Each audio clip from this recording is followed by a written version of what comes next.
सत साहेब, बंदी छोड़ की अपार दया से हम लगातार उनकी अनमोल वाणी पर विचार करते आ रहे हैं।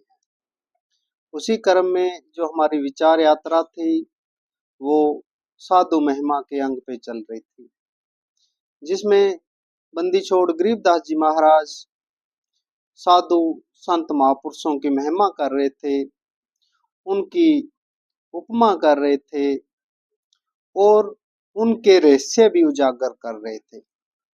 इसके साथ साथ साधु संत महापुरुषों के जो जीवन यापन की क्रिया थी, जो उनकी नम्रता थी, जो उनकी भक्ति का प्रभाव था, वो भी साथ ही साथ वर्णन कर रहे हैं। तो हमारा आगे की साखियों में एक कथा लेते हैं।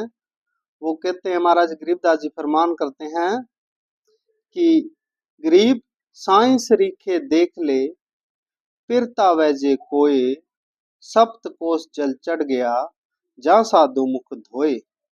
गरीब सकल मेदनी मर गई, शब्द न पुठा फेर, सप्त कोस क्या बात है, डूबे मेर सुमेर। महाराज बंदी छोड़ ने यहाँ एक दो साखियों में कथा लिखी है कि एक समय की बात है, कोई संत महापुरुष साधु थे और वो कहीं पहाड़ी पर रहते थे। पहाड़ी पर रहते थे, एकांत में रहते थे। पहाड़ी से नीचे उतर के थोड़ा बहुत आपका जो पानी था, जो जो कुछ भी उनको जरूरत होती, कभी कभी आ जाते थे। तो पानी की जरूरत होती है, पहाड़ी पर ऊपर तक पहुंचना होता है।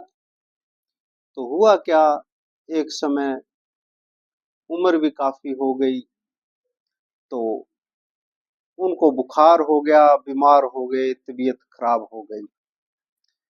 तो तबीयत खराब होने के कारण सुबह लेट से उठे और तबीयत खराब है, शरीर साथ नहीं दे रहा।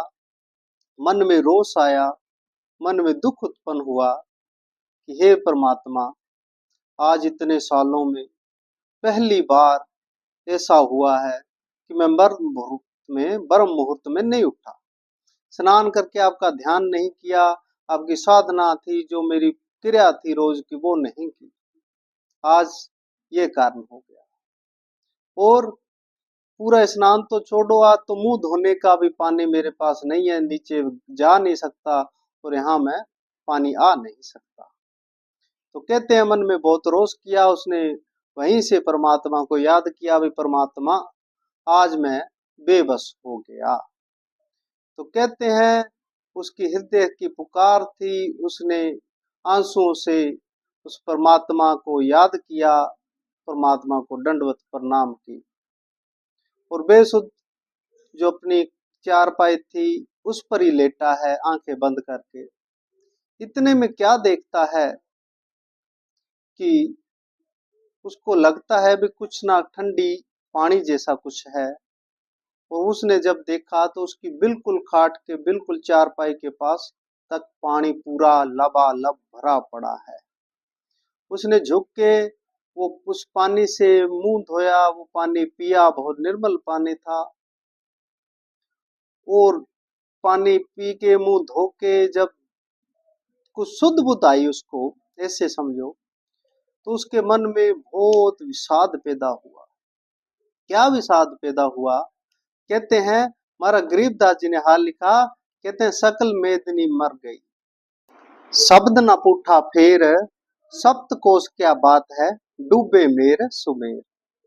कि उसने देखा कि पानी यहां तक आ गया, परमात्मा ने तेरे लिए पानी यहां तक ले आए, और दूसरे पल उसका ख्याल आया, वे तू जिस पहाड़ी पे बैठा है वो पहाड़ी बहुत ऊंची है, ऐसे लगा लो जैसे माता नैना देवी की पहाड़ी है, वे उस पर बैठा है और यहां तक अगर पानी आ गया, अगर माता नैना देवी के मंदिर तक पानी भर जाए, तो इसका मतलब क्या है? इसका मतलब ये है कि जो हमारा सारा इलाका है, पंजाब, हरियाणा, राजस्थान का बहुत सा हिस्सा, दिल्ली तक, ये सारे के सारे खत्म हो जाएंगे, तभी वहां तक पानी पहुंच सकता है, नहीं तो पानी नहीं पहुंच सकता। तो कहते हैं उसके मन में आया, भाई हे परमात्मा, आपने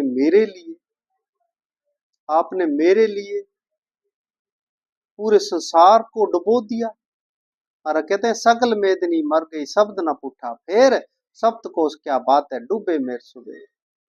कहते हैं परमात्मा की आकाशवाणी हुई कि हे भगत तू मेरा प्यारा है, तेरे लिए तो अगल ये सकल मेदनी क्या है। सुमेरु पर्वत अध्यात्म के विषय में जब हम सुमेरु पर्वत को मानते हैं भी सबसे ऊंचा पर्वत अगर है तो वो सुमेरु पर्वत है। तो महाराज कहते हैं कि डूबे मेर सुमेर, सुमेरु पर्वत भी डुबा दूं तेरे लिए, अगर कोई भगत हो उसके लिए। अपने भगत के लिए मैं एक पल में करोड़ों अनंतों ब्रह्मांड ने बना दूं और पुराने खत्म कर दूं। भगत ने कहा महाराज मैं इस लायक नहीं कि मेरे लिए इतने जीव खत्म हो जाएं।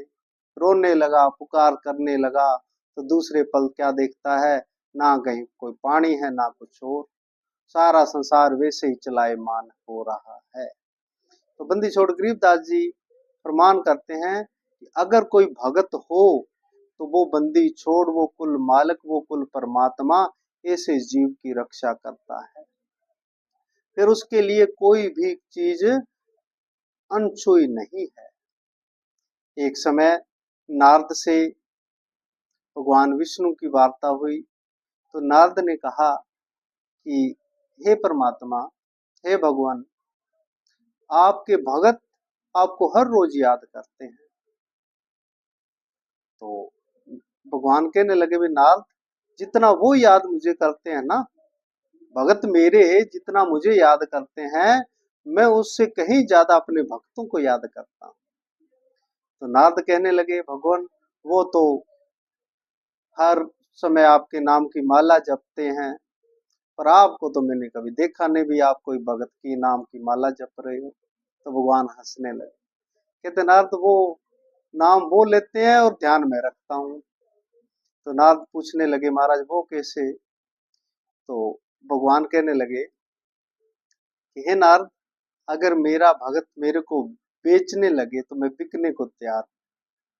सबसे बड़ी बात महाराज ने एक शब्द में बोली कि अगर मेरा भगत मुझे बेच देना तो मैं बिकने को तैयार हूं। अगर कोई चीज का बंधन मेरा भगत कर दे तो वो मैं नहीं छुटा सकता, और मैं अगर कोई बंधन कर दूं तो मेरा भगत एक पल के अंदर वो उसे छुटा के लेके जा सकता है। हे नारद, मेरा भगत मेरा सिमरन करके सो जाता है, निश्चिंत हो जाता है, मैं पूरी रात उसकी चौकीदारी करता हूँ, पूरी रात उसके लिए वहां पर रहता हूँ, उसको बचाता हूँ। अगर मेरा भगत जो चाहे वो मुझे करना पड़ता है, फिर चाहे मेरी इच्छा हो चाहे ना हो। तो अगर कोई भगत हो तो परमात्मा ऐसे ही कृपा करते हैं और अपने साथ में उनको जोड़ते हैं। बस भगत बनना जरूरी है, जो भगत है उसकी लाज वो मालक वो कुल बंदी छोड़ रखते ही रखते हैं।